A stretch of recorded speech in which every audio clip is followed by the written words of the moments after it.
Shalom, jumpa lagi dengan saya di Klavos Sukacita. Saya akan membagi bagian kebenaran firman Tuhan bagi setiap kita. Namun sebelumnya mari kita berdoa. Bapa, terima kasih, kami rindu untuk terus diberkati lewat firman-Mu.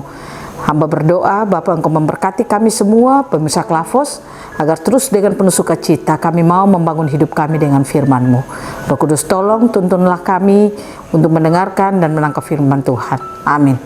Bagian kebenaran firman Tuhan, kitab Yesaya pada pasalnya yang ke-53, ayatnya yang pertama sampai ayatnya yang kelima, demikian bunyi firman-Nya. Siapakah yang percaya kepada berita yang kami dengar, dan kepada siapakah tangan kekuasaan Tuhan dinyatakan? Sebagai taruk ia tumbuh di hadapan Tuhan, dan sebagai tunas dari tanah kering ia tidak tampan, dan semaraknya pun tidak ada, sehingga kita memandang dia, dan rupa pun tidak, sehingga kita menginginkannya. Ia dihina dan dihindari orang, seorang yang penuh kesengsaraan dan yang biasa menderita kesakitan. Ia sangat dihina sehingga orang menutup mukanya terhadap dia, dan bagi kita pun dia tidak masuk hitungan. Tetapi sesungguhnya penyakit kitalah yang ditanggungnya, dan kesengsaraan kita yang dipikulnya. Padahal kita mengira dia kena tulah, dipukul dan ditindas Allah. Tetapi dia tertikam oleh karena pemberontakan kita, dia diremukkan oleh karena kejahatan kita. Ganjaran yang mendatangkan keselamatan bagi kita ditimpakan kepadanya, dan oleh bilur-bilurnya kita menjadi sembuh. Demikian jauh pembacaan firman Tuhan. Pemirsa Klavos yang diberkati oleh Tuhan, kita bersyukur kepada Allah yang terus mengasihani kehidupan saudara dan saya. Ia memberikan anaknya Yesus Kristus bagi kita yang harus menderita, harus menerima penganiayaan hanya karena dosa saudara dan saya.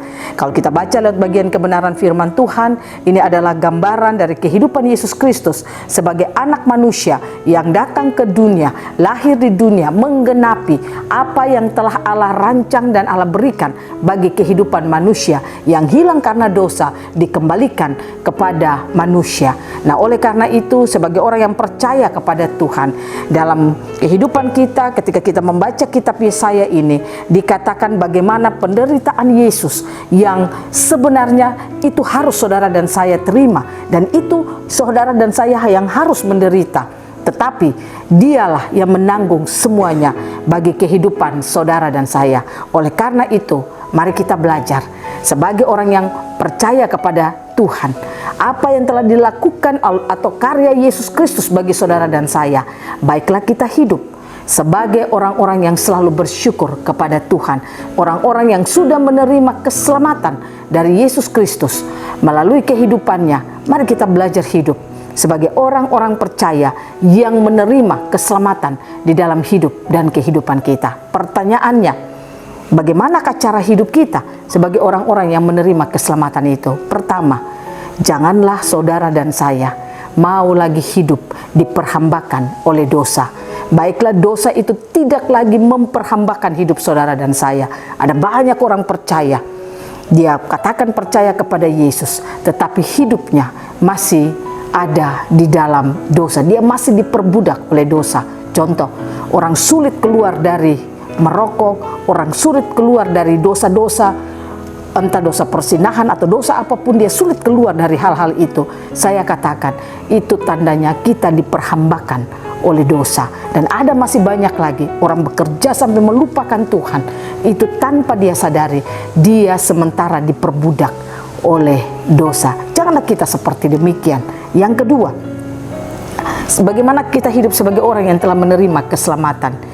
Hiduplah di dalam iman kita kepada Tuhan.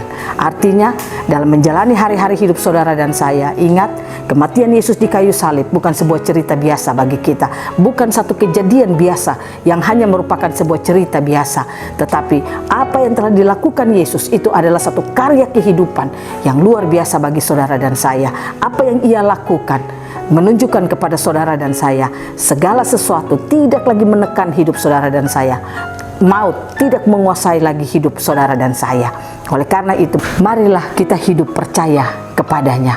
Saya percaya kalau kita percaya kepada Yesus Kristus, artinya ada tantangan, ada persoalan, ada kesulitan apapun, saudara dan saya tetap percaya kepada Tuhan, tidak ragu, tidak bimbang, kita tidak ada dalam ketakutan apapun, maka hidup kita akan terus diberkati oleh Tuhan.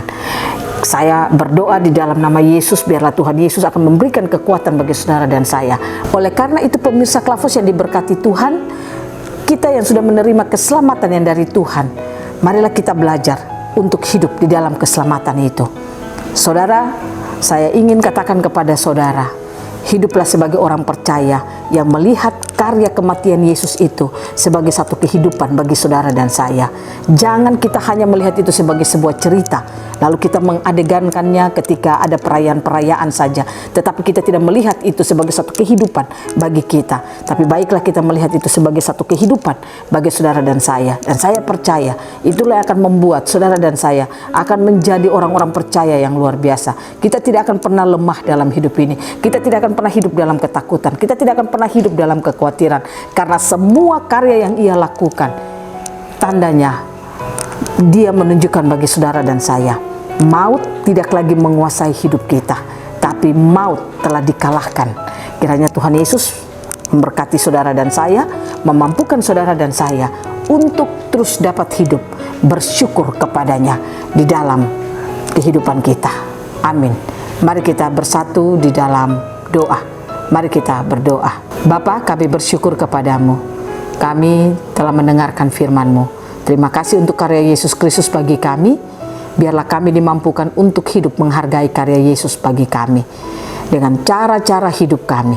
Tuhan Yesus mampukan kami, Roh Kudus tolong kami agar kami terus berkemenangan di dalam Tuhan. Amin. Shalom, Tuhan berkati kita semua.